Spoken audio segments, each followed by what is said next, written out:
U.S. history shouldn't feel like a luxury purchase, a guessing game, or a lecture you were never really given. If books are out of budget, you don't know where to start, or your class skipped the good parts, this channel is for you. Here, we take the stories that shaped the United States and make them clear, sourced, and human. We zoom in on people usually left out, set events in context, and show how power works without gatekeeping or jargon. No paywalls, no sponsorships, no monetization. This is a non-profit space built for learners, not ads. Every episode cites its sources and points you to ways to keep reading. From first contact to Reconstruction, labor strikes to landmark court cases, grassroots movements to presidential decisions, we'll trace what happened, why it mattered, and who paid the price or pushed for change. If you've ever felt behind, you're not. Start anywhere. Ask questions. Disagree respectfully. Learning is the point. Subscribe, comment with what you want covered next, and share this with someone who deserves a better history class. The establishment of race-based chattel slavery in North America was a gradual process that unfolded over the 17th century.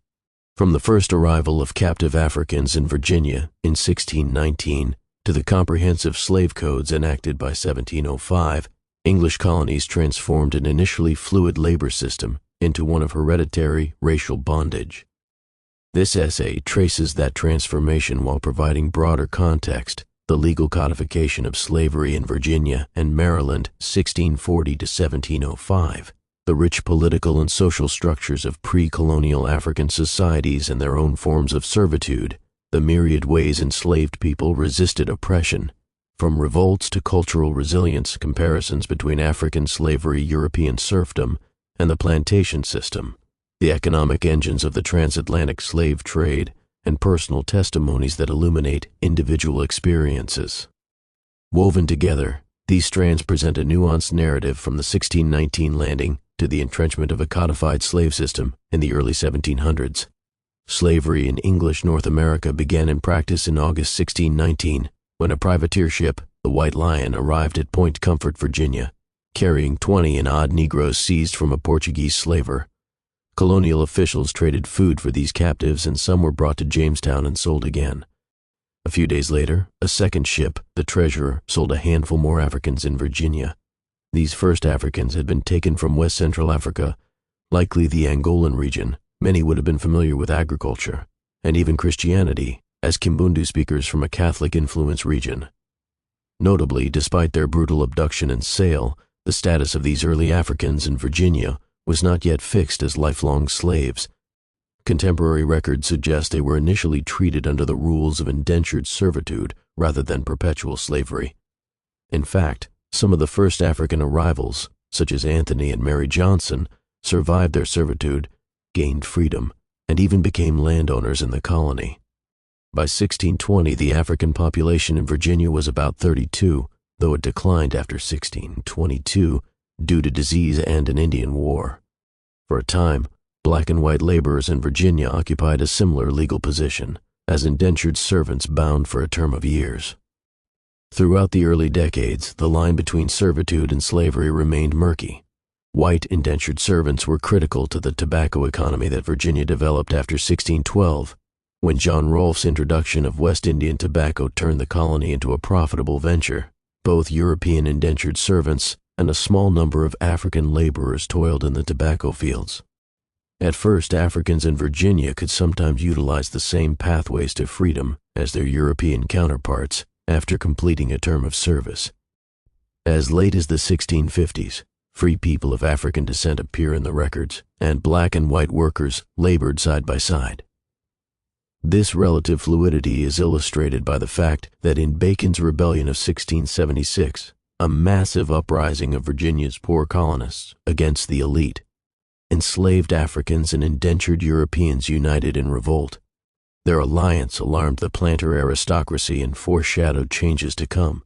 Soon after the rebellion was quashed, Virginia's leaders moved to harden racial divisions in law, ensuring that poor whites and blacks would remain separate and preventing any unity of the commoners that had so threatened the elite. Between 1640 and 1705, slavery in the Chesapeake transitioned from an ambiguous status to a clearly defined hereditary system based on race. A series of laws, court rulings, and slave codes, especially in Virginia and Maryland, slowly codified the institution of perpetual African slavery and stripped people of African descent of legal protections. This legal transformation was fueled by both pragmatic economic interests and emerging racial ideologies. One milestone often cited as a turning point is the 1640 case of John Punch in Virginia. Punch, an African indentured servant, fled his servitude along with 2 white servants. When all 3 runaways were recaptured, the Virginia General Court meted out disparate punishments. On July 9, 1640, the court ordered that the 2 white men would merely have their indentures extended by a few years as penalty, but the third, being a Negro named John Punch, shall serve his said master or his assigns for the time of his natural life. In other words, John Punch was sentenced to servitude for life, making him, in effect, the first documented person of African descent condemned to lifetime slavery in the English colonies. This marked the first explicit legal distinction between Europeans and Africans in Virginia, and is regarded by many historians as the inaugural instance of institutionalized chattel slavery in what would become the United States. The ruling demonstrated that colonial authorities were beginning to treat black servants differently from white ones, laying a precedent that one's race could determine whether servitude was temporary or permanent. Another significant case followed in 1655. Anthony Johnson, a free black landowner in Northampton County, Virginia, became embroiled in a legal dispute to retain an African servant, John Kaser, who claimed his term of indenture had expired. Johnson insisted Kaser was bound for his life. The county court ruled in Johnson's favor, ordering that Kaser be returned to Johnson's service and that a neighbor who had harbored Kaser pay damages. This civil suit effectively sanctioned lifetime slavery in a civil context. Kaser became, by court decision, a slave for life. Notably, Johnson himself had been an indentured servant who gained freedom, which illustrates the evolving context. By the 1650s, even a man of African origin who had attained freedom could leverage the courts to enforce the perpetual servitude of another African. The Johnson versus Sparker case 1655 is thus another early marker of the shift toward hereditary slavery. With such precedents set, the Virginia House of Burgesses and the Maryland Assembly began enacting statutes in the 1660s to formally regulate slavery. In 1662, Virginia lawmakers passed a crucial statute that cemented slavery as a hereditary condition, departing from English common law, in which a child's status followed that of the father. The colony enacted that all children born in this country shall be held bond or free only according to the condition of the mother. This law, using the principle later known as partus sequitur ventrem, meant that the child of an enslaved woman would inherit her enslaved status. By making slavery inheritable through the maternal line, the law ensured a self-replenishing enslaved population and removed any ambiguity about the status of mixed-race children. The same 1662 Act also doubled the fines for interracial fornication, reflecting growing anxieties about racial mixing. A generation later, Maryland's Assembly in 1681 similarly mandated that all Negroes and other slaves in the province, and those imported in the future, shall serve durante vita, for life, essentially codifying that in Maryland all people of African descent were presumed slaves for life by default. Virginia continued to refine the legal architecture of slavery. In 1667, responding to questions about religion and bondage, the Burgesses declared that baptism would not alter the status of an enslaved person. The act stated that the conferring of baptism doth not alter the condition of the person as to his bondage or freedom. This closed a potential avenue of emancipation, since under Christian doctrine some had assumed that a baptized Christian could not be kept in slavery. Virginia's 1667 law explicitly ensured that slaveholders would not be compelled to free slaves who converted to Christianity. Notably, Maryland had a similar statute by 1671 confirming that Christian baptism did not require manumission. This reflects a pivotal shift. Whereas in earlier times English custom frowned on enslaving fellow Christians, the colonial economies now placed a higher priority on racial slavery than on religious identity. Planters were determined that conversion or Christianizing the enslaved would not undermine their labor force. As one modern historian observed, these laws aimed to remove a troublesome obstacle to expanding slavery by decoupling it from religion, even as they revealed an uneasy conscience, acknowledging that enslaved Africans had souls and were human, even while legally treating them as property. Other statutes further tightened the grip of slavery. In 1669, Virginia passed a law regarding the killing of enslaved people. If a slave died as a result of correction by the master, it would not be counted as a felony. This effectively gave legal cover for extreme discipline, under the racist logic that no one would destroy their own property on purpose. In 1691, Virginia enacted a stringent anti-miscegenation law banning marriages between white colonists and people of African or native descent. Any white person, especially women, who had a child by an African man could be punished, and any manumitted enslaved person was required to leave the colony within 6 months of gaining freedom or face re-enslavement. Maryland's first slave law, 1664, likewise tied race to enslavement in draconian ways. It decreed that all Negroes or other slaves in the province would serve for life, and it targeted interracial unions by stipulating that any free Englishwoman who married an enslaved African would herself become enslaved for the duration of her husband's life, and their children would be born enslaved. Such laws were intended to discourage racial mixing and to firmly establish a racial caste system. Being black became synonymous with being enslaved, and even voluntary intimate relationships across racial lines were criminalized. The emerging legal code of slavery in the Chesapeake thus rested on several pillars: lifelong servitude, hereditary status, racial distinction, and social separation. By the turn of the 18th century, these piecemeal laws were consolidated.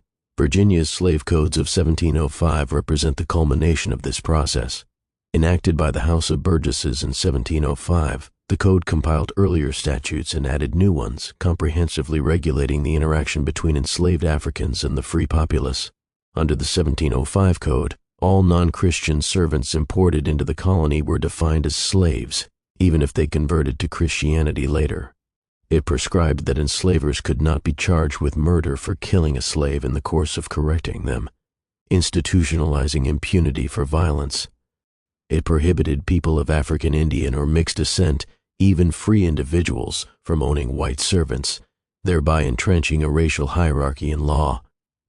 The 1705 laws also hardened social divisions. For example, it became legal for enslavers to dismember an enslaved person for resistance, and it stripped away virtually all rights of free black individuals, banning them from bearing arms or holding certain jobs. The Virginia slave codes socially segregated white colonists from black enslaved persons, making them disparate groups and hindering their ability to unite, a direct reaction to events like Bacon's Rebellion. In other words, by 1705, the law not only protected slavery as an institution, it also engineered a society of strict racial stratification, deliberately aiming to prevent any common cause between poor whites and enslaved blacks. Maryland and other colonies followed similar trajectories, often borrowing from Virginia's template. The statutes of colonial Maryland, for instance, established an absolute equation between blackness and slavery, as one study notes, repeatedly reenacting the principle that anyone of African descent was presumed enslaved for life. At the same time, despite these harsh laws, there remained rare cases in which enslaved or indentured people of color used the courts to claim freedom or challenge their status, for example, by proving a white mother or a prior contract of indenture. Such cases show that slave law was evolving, not monolithic. Enslaved people and their allies sometimes found loopholes or sympathetic jurists. Overall, however, by the early 18th century, the legal groundwork had been laid. Slavery in the English colonies was permanent, inheritable, and defined by race.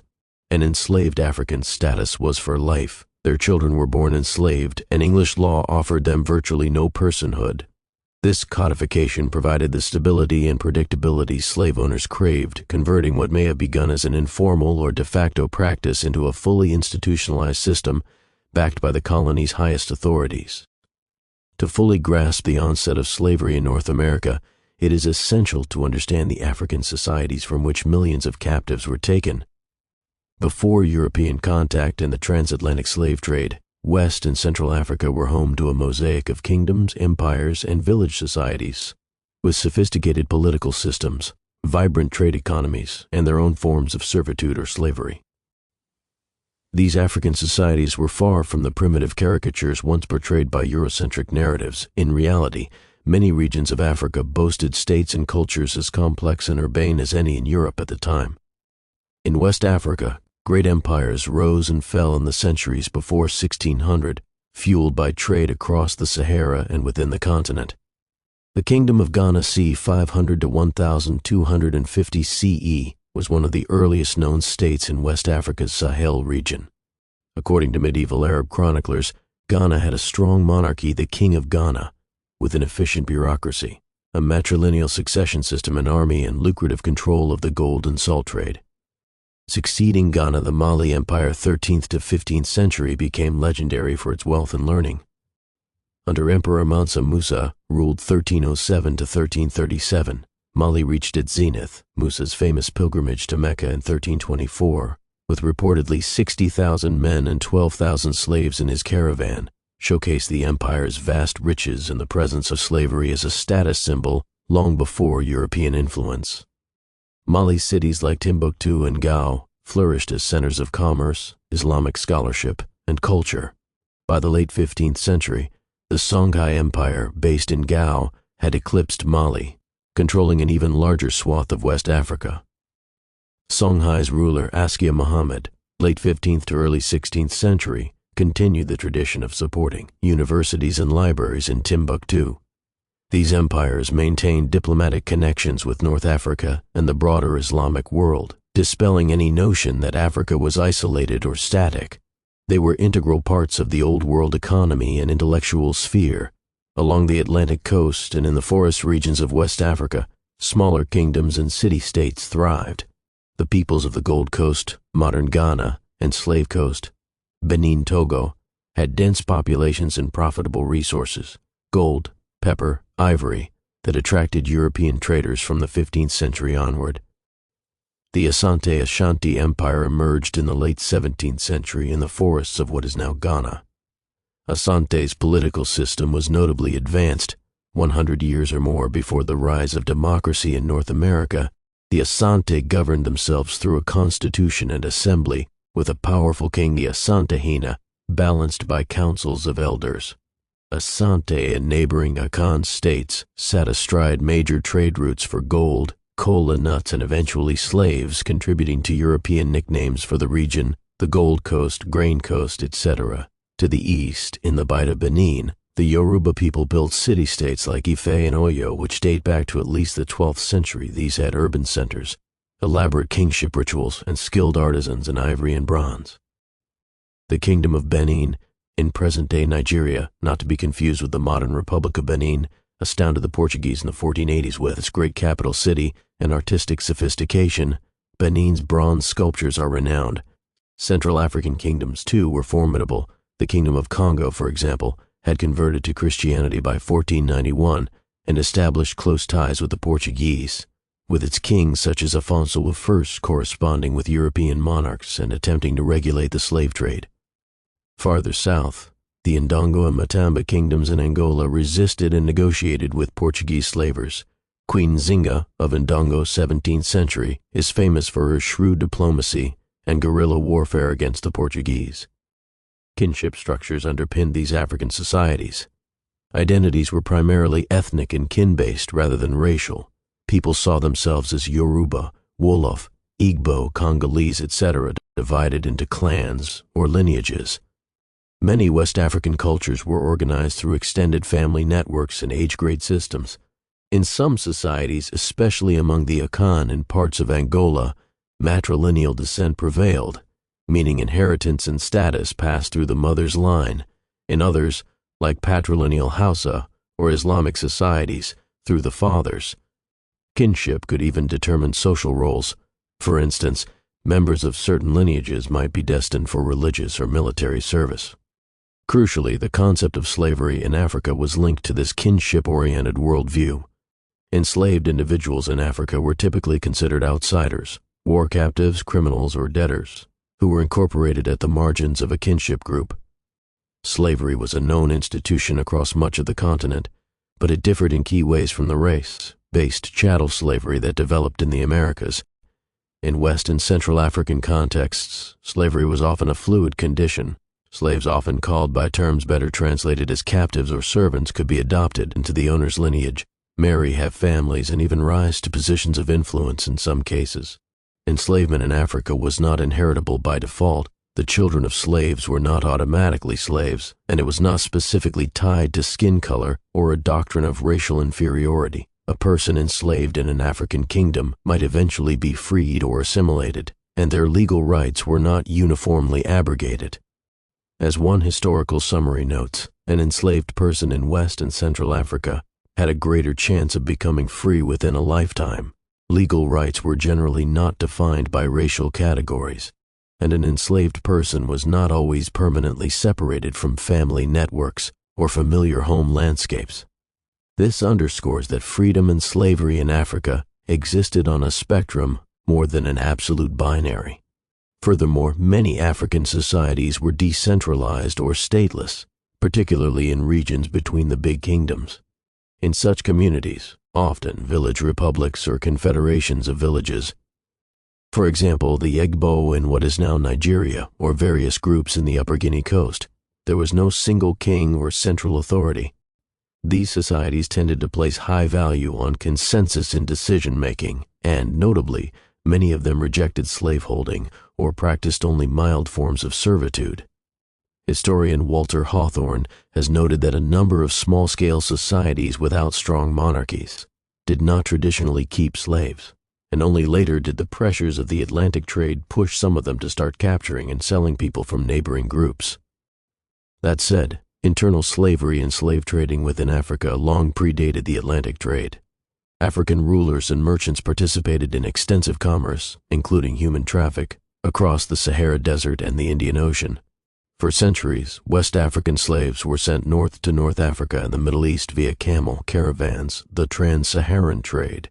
In East Africa, slaves from the Swahili coast were shipped to Arabia, Persia, and India. Thus, when Europeans arrived on Africa's Atlantic coast in the 1400s, they tapped into existing networks and practices of slavery, but they eventually expanded it to unprecedented scale.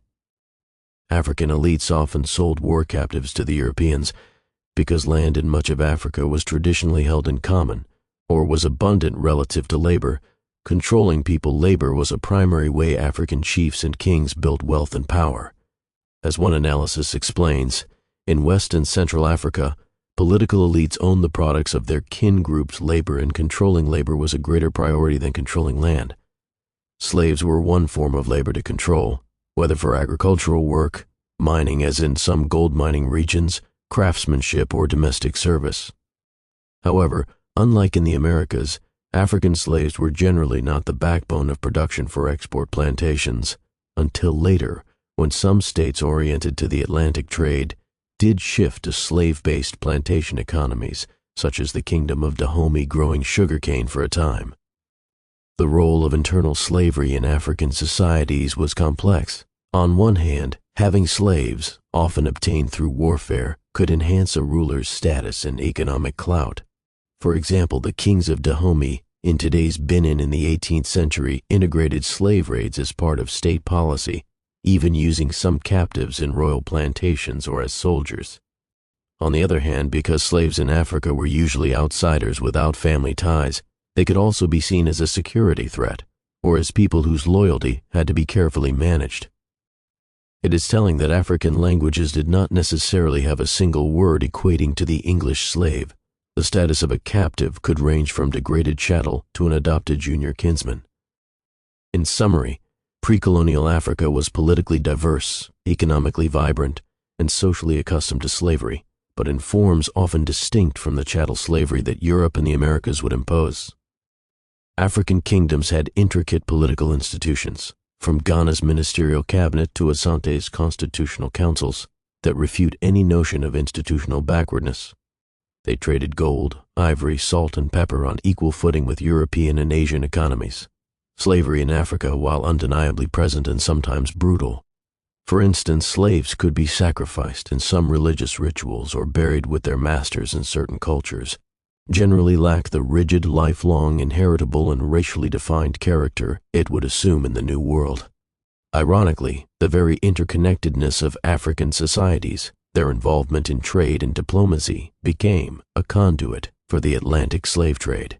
As we shall see, African merchants and monarchs were not just victims, but also partners, albeit junior partners, in the transatlantic slave business, which exploited existing practices of enslavement and vastly expanded them. The transatlantic slave trade was driven by formidable economic forces. From the 17th through the 18th century, the demand for labor on New World plantations, producing lucrative commodities like sugar, tobacco, rice, and later cotton, fueled a massive forced migration of Africans.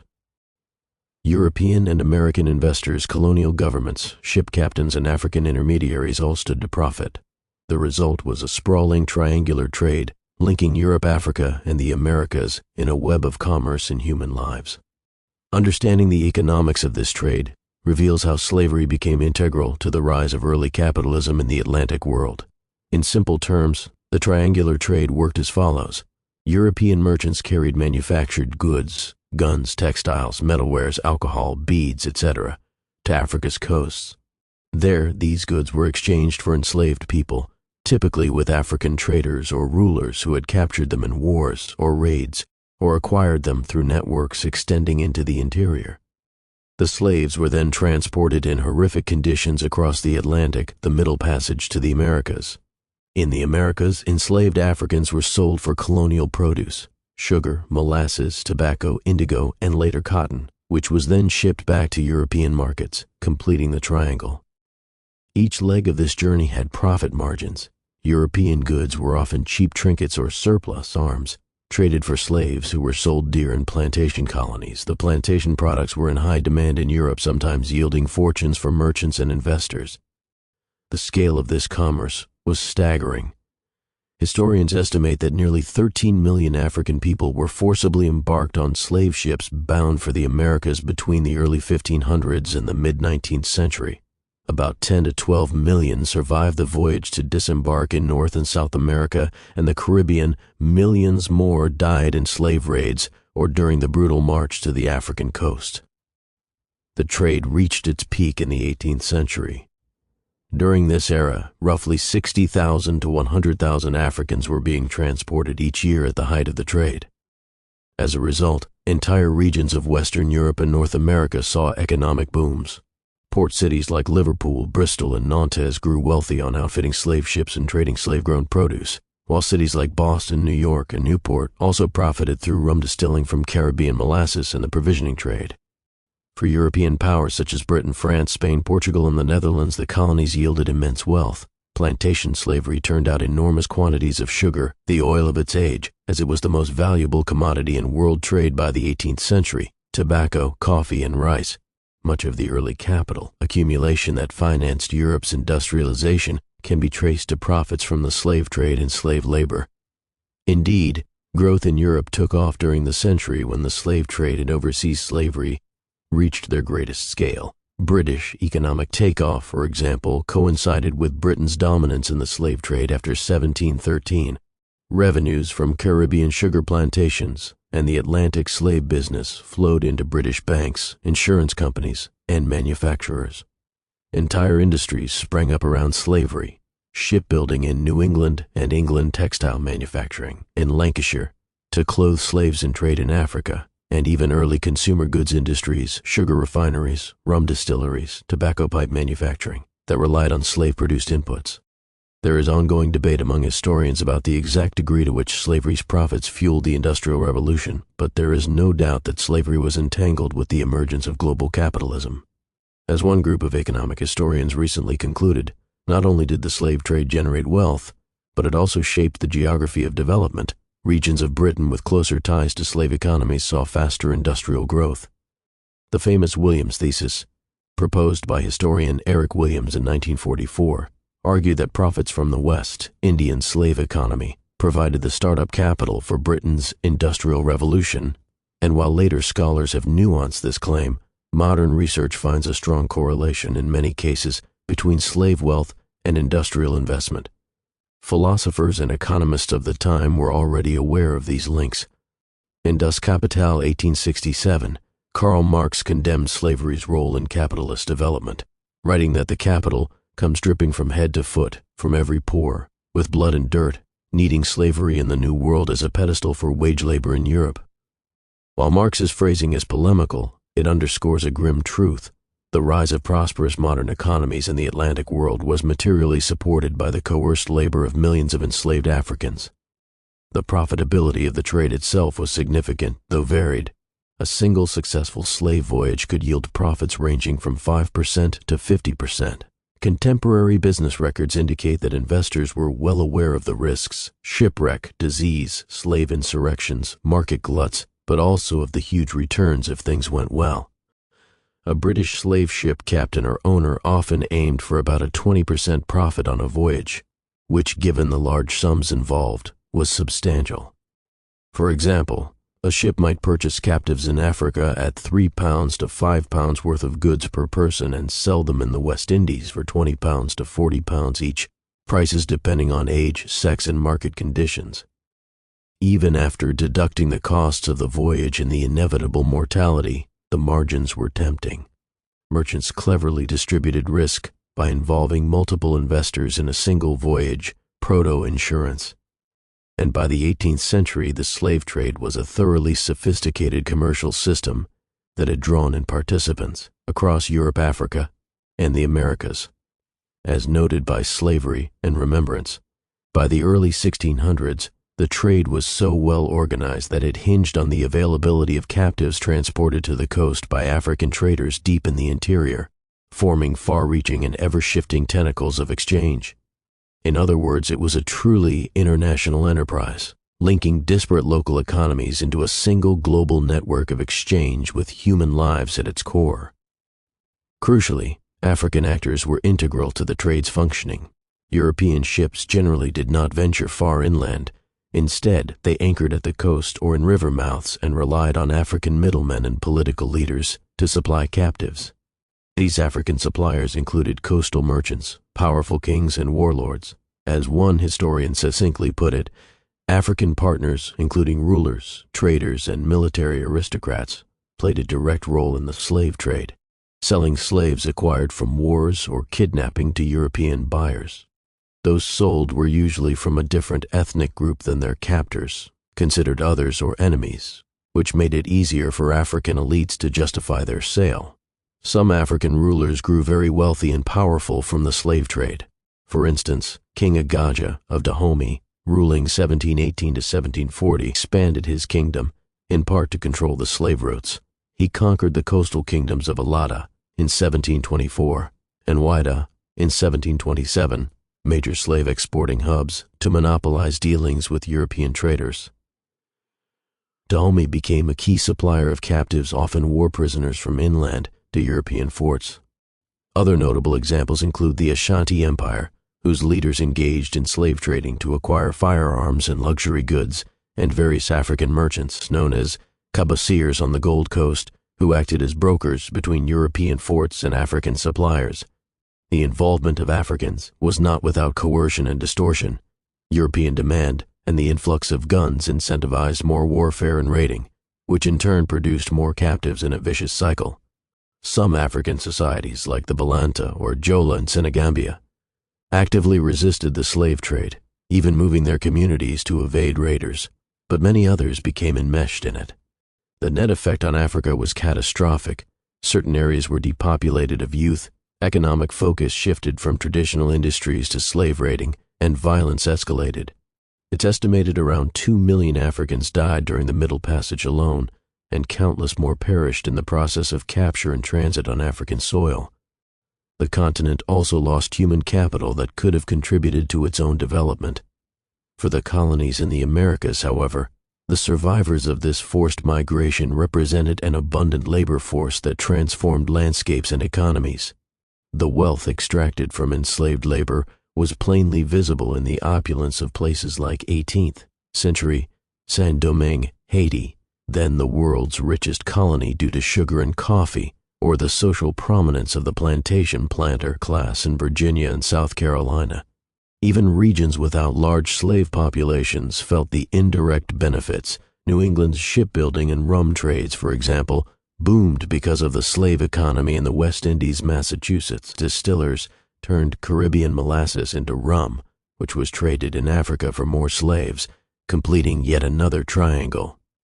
In sum, the slave trade was an engine of Atlantic commerce that enriched many but at incalculable human cost.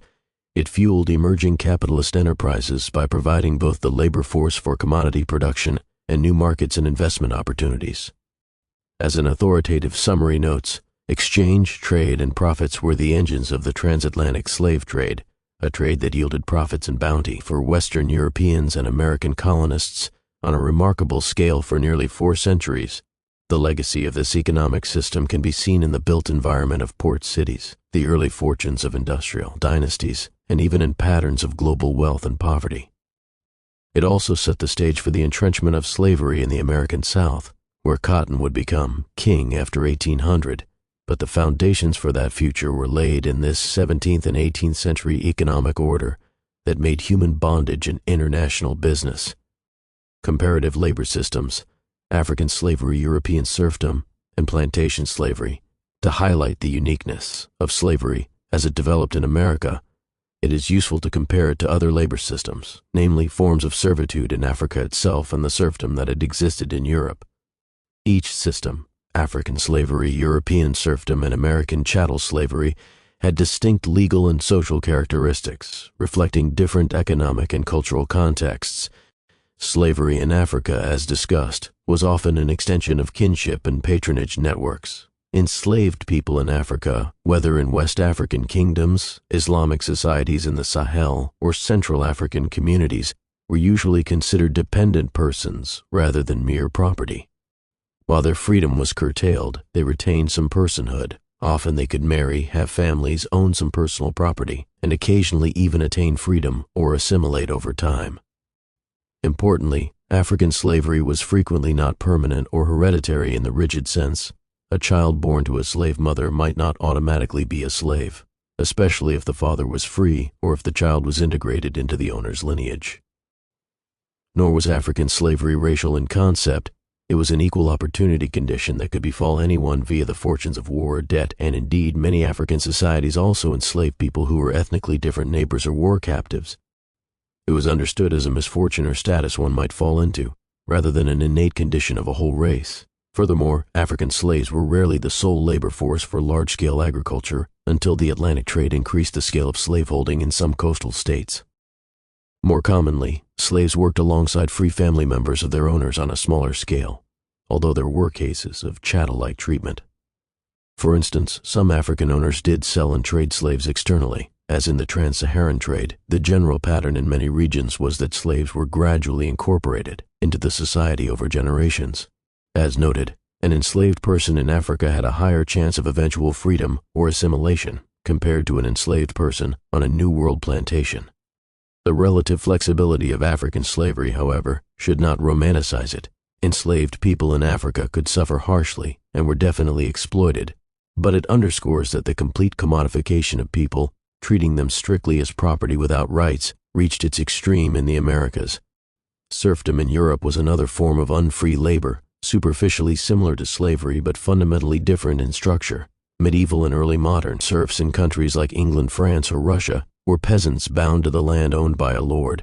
A serf had to provide labor or rent in kind to the lord, could not leave the estate without permission, and had limited legal rights. However, serfs were not anyone's personal property in the way slaves were. They could not be bought and sold as individuals independent of the land. As one description puts it, enslaved people were considered forms of property owned by other people, whereas serfs were bound to the land they occupy from one generation to another. In practice, a lord might sell an estate and the serfs would be transferred to the new landlord, but he could not typically trade serfs in a marketplace or separate serf families at whim. There were exceptions, especially in later Russian serfdom, but generally serfs had customary protections. Serfs also usually had the right to work their own small plot to sustain themselves and were part of the feudal social contract. The lord owed them protection and certain legal obligations. In many regions, serfdom was a hereditary condition. The children of serfs were serfs, But over centuries, serfs in Western Europe managed to secure more freedoms, and serfdom gradually declined. England essentially eliminated serfdom by 1600, France by the Revolution in 1789, Austrian domains in 1848, Russia not until 1861. In contrast, New World slavery in the 17th to 18th centuries was intensifying just as serfdom was waning in many parts of Europe. Moreover, European indentured servitude, another labor system relevant to the colonies, differed from both serfdom and slavery. Indentured servants were contracted laborers, often poor Europeans or convicts, who agreed to work for a master for a fixed number of years in exchange for passage to the colonies or other benefits. Indentures were time-limited, commonly 4 to 7 years, after which the servant became free and, in some cases, received freedom dues, land, tools, etc. Indentured servants had legal rights. For example, masters could be brought to court for excessively harsh punishment or for failing to uphold the contract. Unlike slaves, indentured laborers were not considered property, and their children were born free. However, during their indentured term, they could be bought or sold as contract assets, and their life under a cruel master could be extremely difficult. Some didn't survive to the end of their term. Notably, indentured servitude was the initial backbone of labor in English colonies like Virginia and Barbados before the turn to African slave labor. By the late 1600s, with falling immigration and the planters' growing preference for lifetime slaves, indentured servitude in the Chesapeake waned and slavery became dominant. As the 1700s progressed, slavery replaced indentured servitude as the primary labor system in the South, while in the North wage labor took root. American plantation slavery in the 17th to 18th centuries thus stood out for its brutality and absolutism. Enslaved Africans in the Americas were legally chattel, movable personal property of their owners. They and their children were owned forever, unless manumitted, which was rare in British North America compared to Latin colonies. They could be bought, sold, gambled away, or given as gifts. They had no legally recognized right to marriage, family integrity, or bodily autonomy. In stark contrast to serfs who were tied to a specific land, slaves could be, and frequently were, sold away from the land and from their families at the owner's whim. A slave owner in the American South could break up families by sale, and enslaved persons had no recourse. For example, an enslaved mother's anguish of seeing her child sold was an all-too-common tragedy that European serfs or African domestic slaves were less likely to endure. European lords generally didn't sell babies of serfs. African custom often saw slave children integrated into the household. In the U.S. context, this disposability was intensified by racial ideology. By the 18th century, colonial leaders openly described black people as naturally fit for enslavement, less than human, or inherently inferior, a stark departure from how Europeans talked about bound laborers in other contexts. In medieval Europe, no one argued that serfs were a biologically separate category of human. Rather, serfdom was a social status. But American slavery became grounded in an ideology of race that deemed Africans an alien people, whose enslavement was either ordained by God, through the distorted biblical curse of Ham theory, or justified by purported civilizational differences. This racial component locked the system even tighter. Every white person, even the poorest, was legally elevated above any black person, enslaved or free. As a result, plantation slavery created a rigid caste society in a way serf societies did not. The labor structure on American plantations also had no parallel in Europe's feudal estates or Africa's kin-based farms. Gangs of dozens or hundreds of enslaved people, supervised by overseers, toiling from dawn to dusk to produce a single crop for export: tobacco, sugar, rice. The sheer scale and regimented discipline with use of the lash and other tortures resembled a prison or forced labor camp more than the small farms typical in Africa or the family labor of European serfs. Productivity was wrung out by violence and intimidation, and whereas serfs usually had some access to the fruits of their labor, being allowed to keep a portion of the harvest for themselves, enslaved workers had none. Everything they produced belonged to the master, and they were given only the bare minimum for subsistence. There were, nevertheless, a few similarities across these systems. All were responses to the need for agricultural labor, and all involved degrees of unfreedom. It's also true that enslaved Africans and European serfs alike could develop strategies to ameliorate their condition, small acts of resistance, appeals to customary rights in the case of serfs, forming supportive communities in the case of slaves. But fundamentally, American chattel slavery was the most extreme form of unfree labor. One legal scholar of the time observed that in the laws of chattel slavery, the slave's personhood was annihilated. They existed only for the benefit of someone else. A 1705 Virginia statute even declared that enslaved people shall be held to be real estate, an astonishing notion effectively equating human beings with land or buildings for legal purposes. In contrast, even in oppressive serfdom, the serf was seen as a person who owed duties, not a thing to be owned outright. In the early 18th century, an observer could thus see three broad labor systems around the Atlantic: wage labor in parts of Europe, and the northern colonies, free workers paid for their work, a system just beginning to flourish with capitalism, serfdom lingering in Eastern Europe, and racial slavery in the colonies. Each had very different implications for human dignity and social structure. Tragically, it was the most exploitative system, racial plantation slavery, that was ascendant in the North American and Caribbean colonies at this time, reshaping societies and setting the stage for future conflicts over freedom. Against the formidable system of slavery, enslaved Africans and African Americans did not remain passive. From the very beginning of their presence in the New World, enslaved people resisted their condition in a multitude of ways, from open rebellion and flight to subtle daily acts of defiance and the preservation of their culture and humanity. The history of slavery's beginnings in North America is also a history of slave resistance and the creative, courageous efforts of the enslaved to assert their personhood under oppressive circumstances. One form of resistance was the slave revolt, an organized attempt to overthrow the system by force. Although large-scale rebellions were difficult to organize due to surveillance, geographic dispersion of plantations, and harsh reprisals, the early colonial period witnessed several significant uprisings or conspiracies that terrified slave owners and authorities.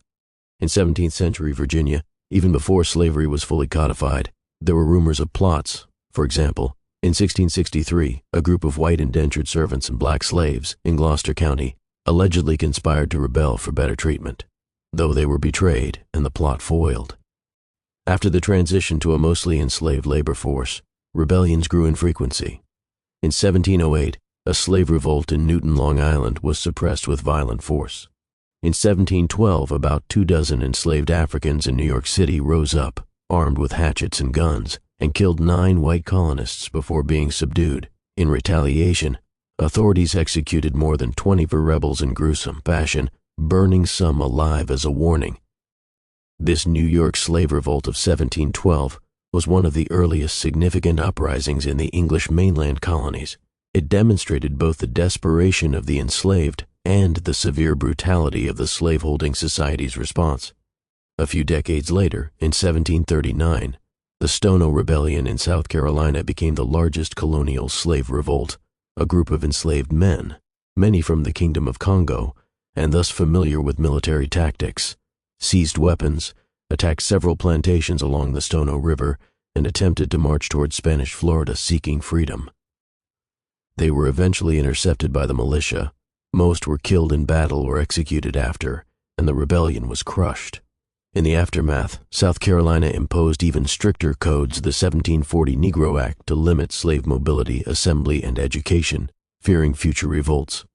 These incidents indicate that from the outset of slavery in North America, enslaved people were willing to risk and lose their lives for even a slim hope of freedom. They also reveal patterns. Rebels often sought out alliances or refuges in non-British territories, Spain's Florida, for instance, or with Native American groups, and were frequently led by Africans who had military experience or a strong cultural cohesion. News of revolts traveled in the Black Atlantic. Enslaved communities were aware of each other's resistance. It's notable that many of the early rebels were African-born, people who had directly tasted freedom in their homelands, and thus were perhaps less psychologically resigned to bondage.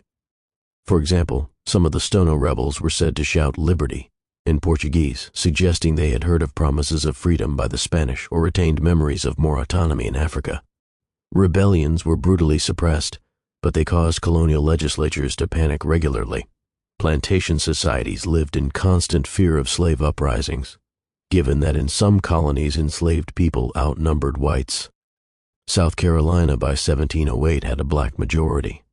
This ever-present fear among slaveholders betrays a truth: coercion was never absolute, and dominance was never secure. Slavery rested on fragile ground because its victims never fully accepted their lot.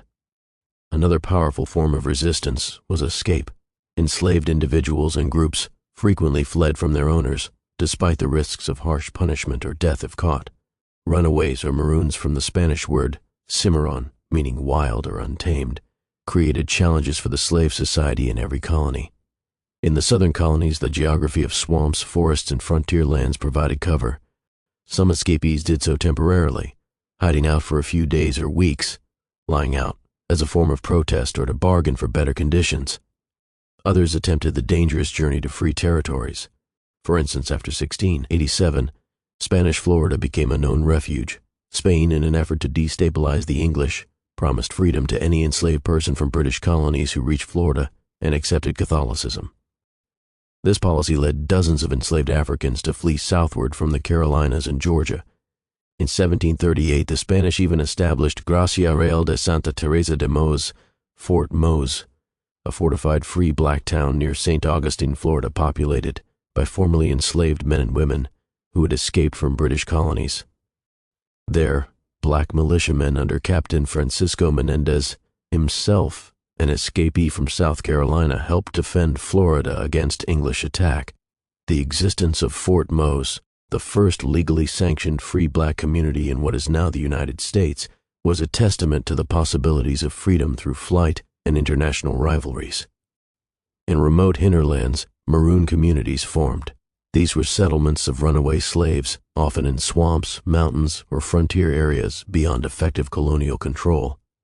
In the dense, Great Dismal Swamp on the Virginia-North Carolina border, maroon bands established hidden camps, surviving by hunting, fishing, and raiding nearby farms for food.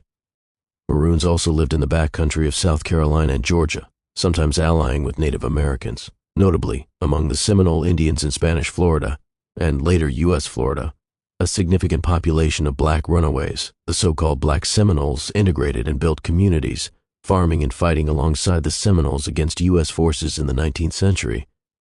These maroon enclaves, while smaller in the North American mainland than the famous ones in Jamaica or Suriname, were nonetheless vital forms of resistance. They asserted that enslaved people would seize autonomy wherever cracks in the system appeared. Living as a maroon was perilous. Colonial militias periodically conducted maroon wars to eliminate these refuges, and surviving in rough wilderness required toughness and cooperation. But the very persistence of maroonage over the years shows a desperate yearning for self-determination. Maroons challenged the slave system not only by depriving owners of labor, but also by providing inspiration to those still enslaved. The knowledge that some had successfully escaped, living free on their own terms, was a glimmer of hope passed through stories and songs.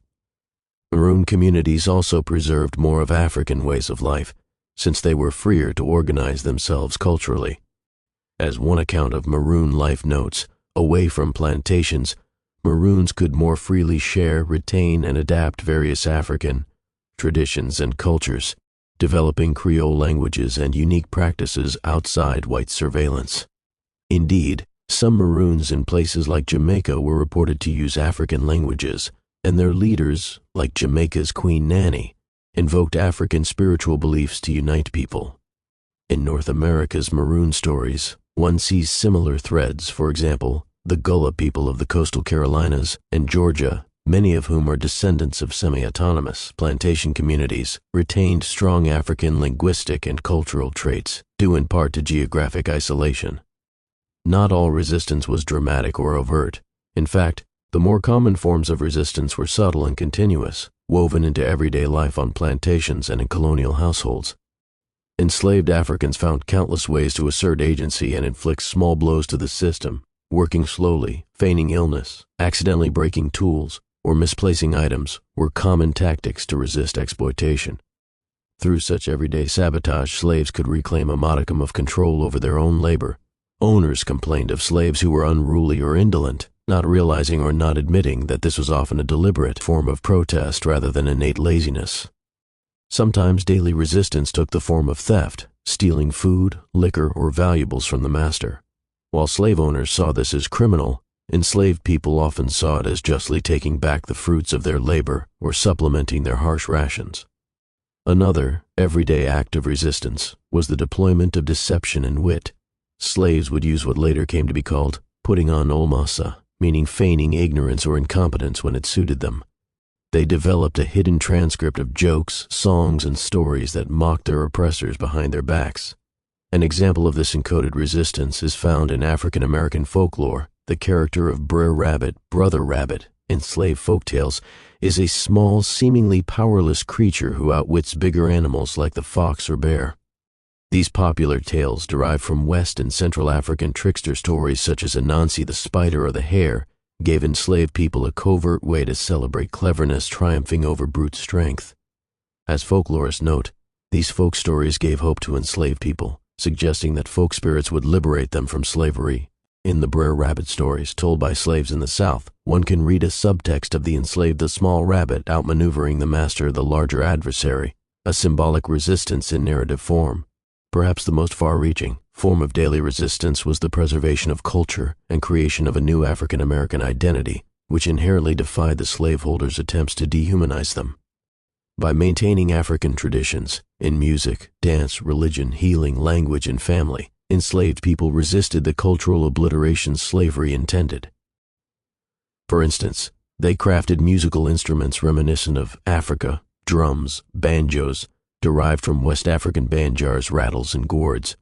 On evenings or Sundays when they had time among themselves, enslaved men and women would sing and call and response, patterns, drum and dance, until drumming was often banned by fearful slave codes, and continue rituals such as the ring shout, a rhythmic religious dance with West African origins that they carried on in secret prayer meetings. Slave owners were indeed afraid of these cultural gatherings. Loud drums or horn calls could be used to signal rebellions, and they correctly sensed that cultural solidarity bred resistance. Laws were passed to prohibit large assemblies of slaves, drumming, or the use of horns and other loud instruments. Yet enslaved people found ways to circumvent these prohibitions, for example by using body percussion, clapping, patting juba when drums were outlawed, or encoding messages in spiritual songs since open communication was restricted. The famous spiritual Steal Away, for instance, ostensibly a religious hymn about heaven, could double as a signal of an escape plan or secret meeting. Steal away to Jesus could mean to secretly gather later. In this way, song and religion became vehicles of both solace and subversion. Religion itself was a field of resistance and resilience. Many enslaved Africans in the 17th century brought with them their traditional spiritual beliefs. Whether West African animist religions, Islam, a significant minority of enslaved Africans, especially from Senegambia, were Muslim, or hybrid cosmologies.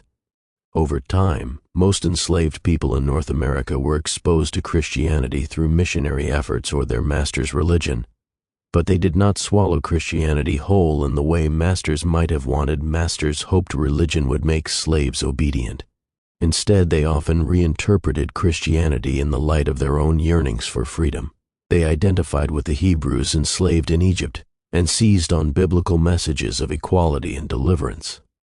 Some enslaved preachers arose, exhorting their fellows in clandestine bush meetings or praise houses, emphasizing that in God's eyes, the slave and the master were equal, or that bondage was against divine justice. The very act of gathering to worship in their own way, sometimes in defiance of laws, was resistance. In 1700, the Massachusetts judge and Puritan Samuel Sewall wrote one of the first anti-slavery pamphlets, The Selling of Joseph, condemning slavery as immoral and against Christianity, stating it is most certain that all men, as they are the sons of Adam, are co-heirs and have equal right unto liberty.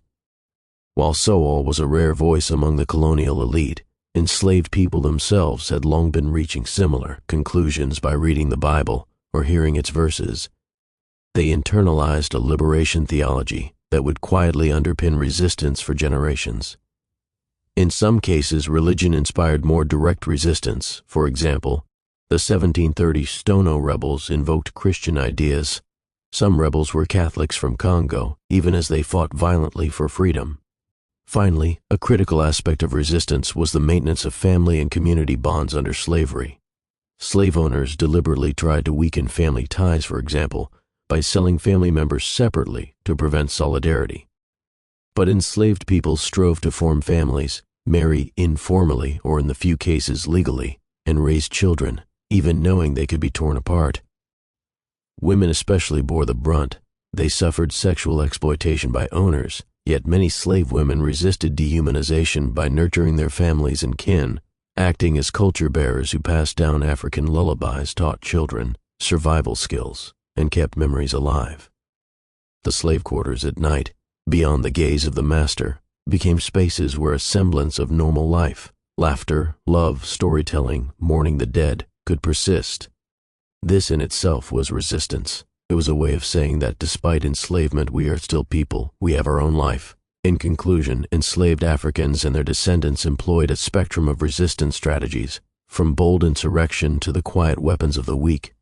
Even when rebellion was crushed or escape thwarted, these attempts rattled the institution of slavery and refuted slave owners' propaganda that slaves were happy or naturally servile. Every stolen moment of joy, every secret prayer for deliverance, every plot and every song, they were bricks in the foundation of what would eventually become a larger anti-slavery movement. The beginnings of slavery in North America, therefore, were also the beginnings of a long freedom struggle, one that would persist until slavery's legal end and beyond.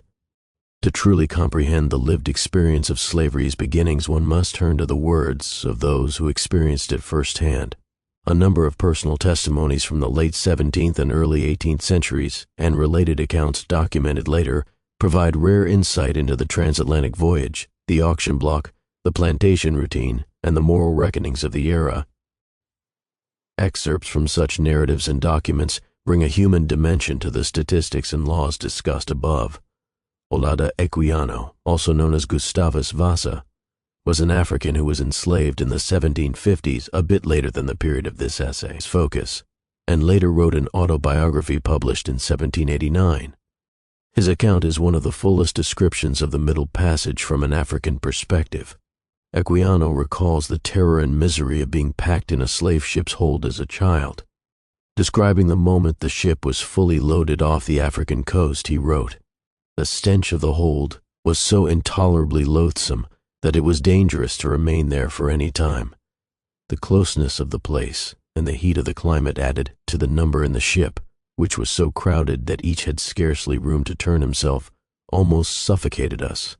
This produced copious perspirations, so that the air soon became unfit for respiration from a variety of loathsome smells, and brought on a sickness among the slaves, of which many died, thus falling victims to the improvident avarice of their purchasers.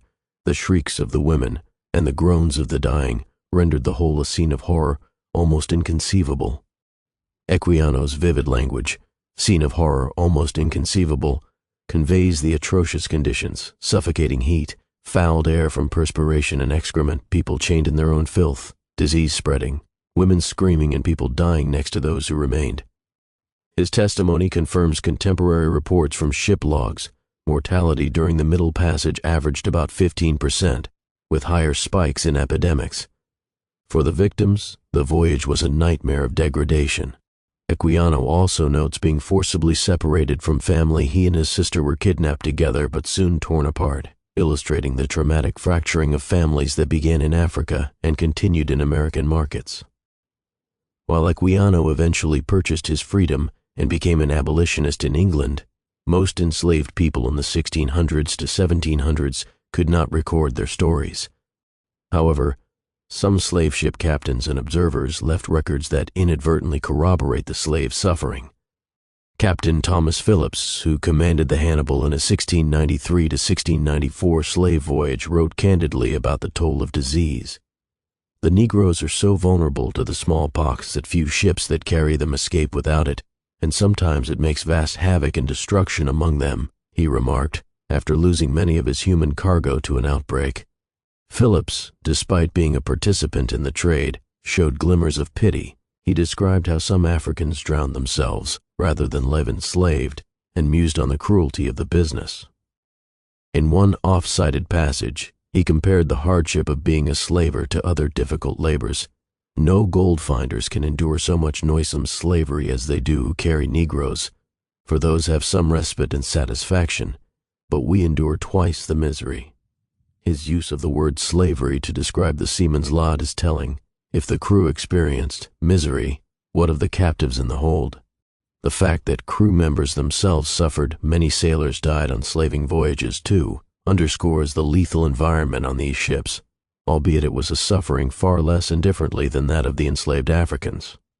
These kinds of ship logs and journals provide a foil to the enslaved's testimony, but ultimately reinforce just how deadly and horrific the Middle Passage was. On the plantations, a few planters' diaries inadvertently document the daily oppression faced by slaves. One famous example is William Byrd II, a wealthy Virginia planter, who kept a secret diary in coded shorthand in the early 1700s. Byrd's diary is chilling for the casual manner in which he notes abusing his slaves amid mundane activities. A brief entry from May 1709 reads, "I ate nothing but mutton for dinner. In the evening, I walked about the plantation. Moll was whipped for 100 faults. I said my prayers and had good health, good thoughts, and good humor all day. Thanks be to God Almighty." Another entry, I rose at 5 o'clock. Jenny and Eugene, 2 enslaved children, were whipped. I danced my dance. I read law in the morning and Italian in the afternoon. The nonchalance of these lines is jarring. Byrd switches from discussing supper or reading to mentioning he had a girl whipped for 100 faults in the same breath.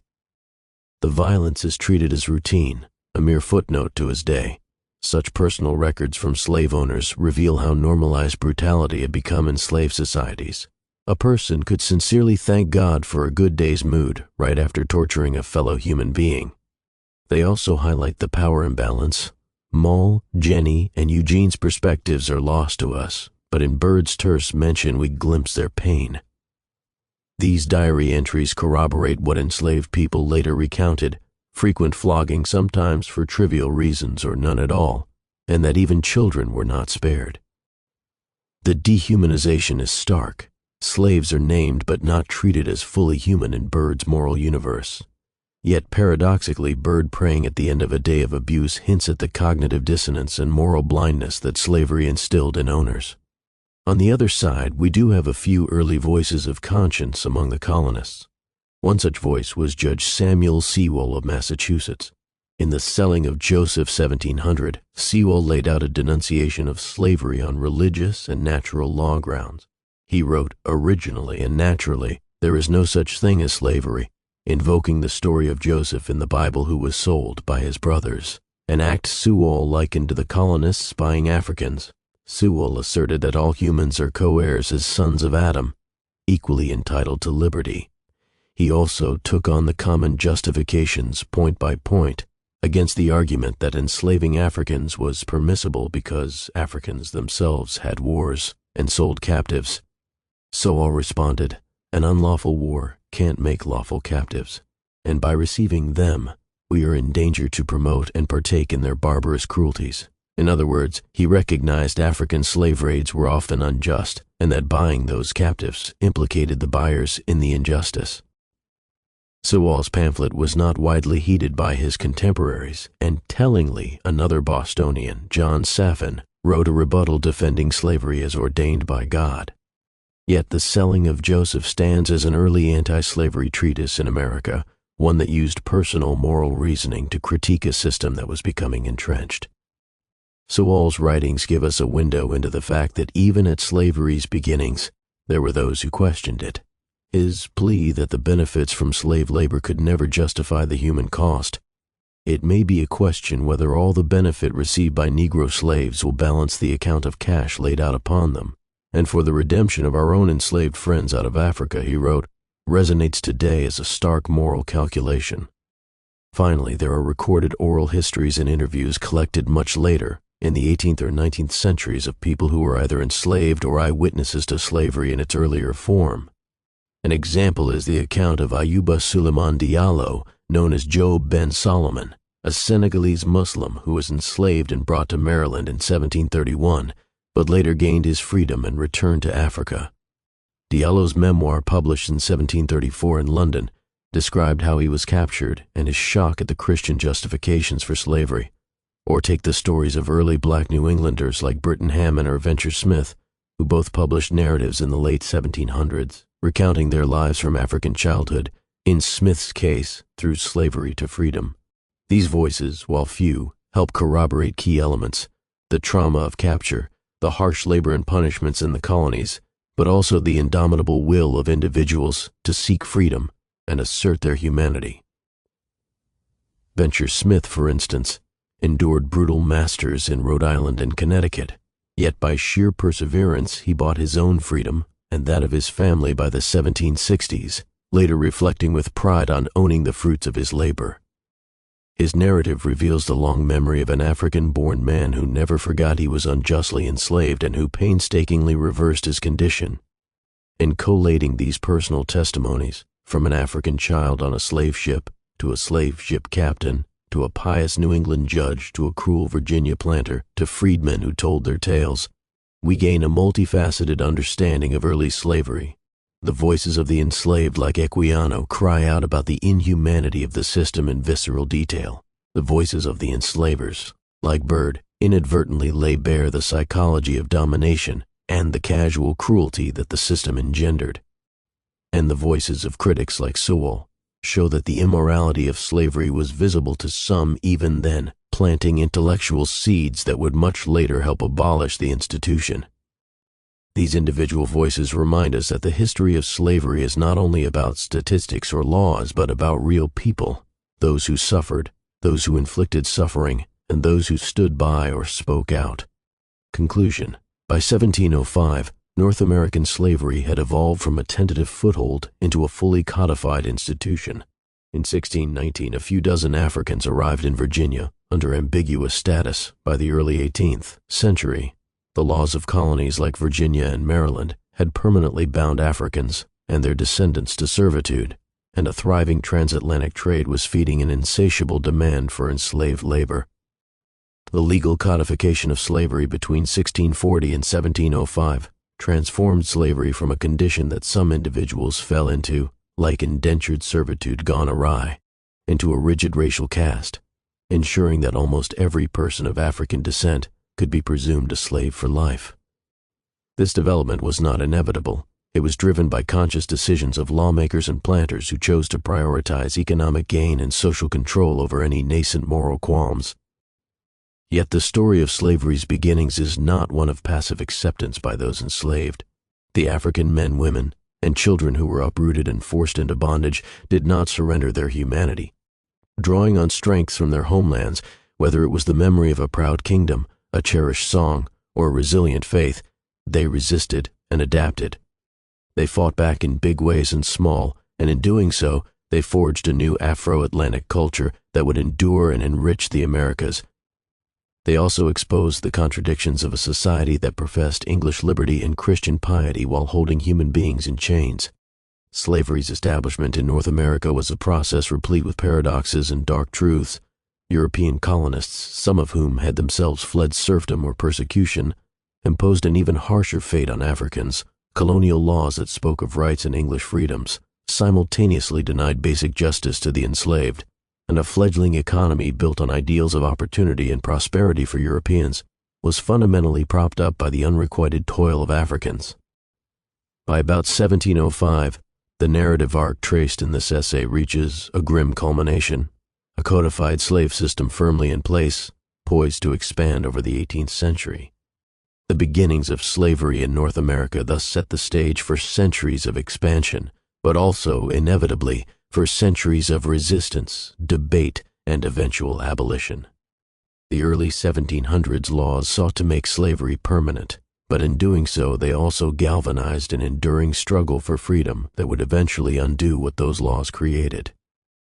In understanding this history, we remember that what was established by human hands and codified in human laws could also be challenged and ultimately overturned by human courage and moral evolution. The voices and stories from slavery's beginnings, whether an African captive's cry, a slaveholder's diary, or an abolitionist's pamphlet, continue to resonate, warning and inspiring future generations. The legacy of 1619 to 1705 is heavy with suffering and injustice, but it also carries the seeds of resilience and the unquenchable desire for liberty that would, in time, light the way to slavery's end.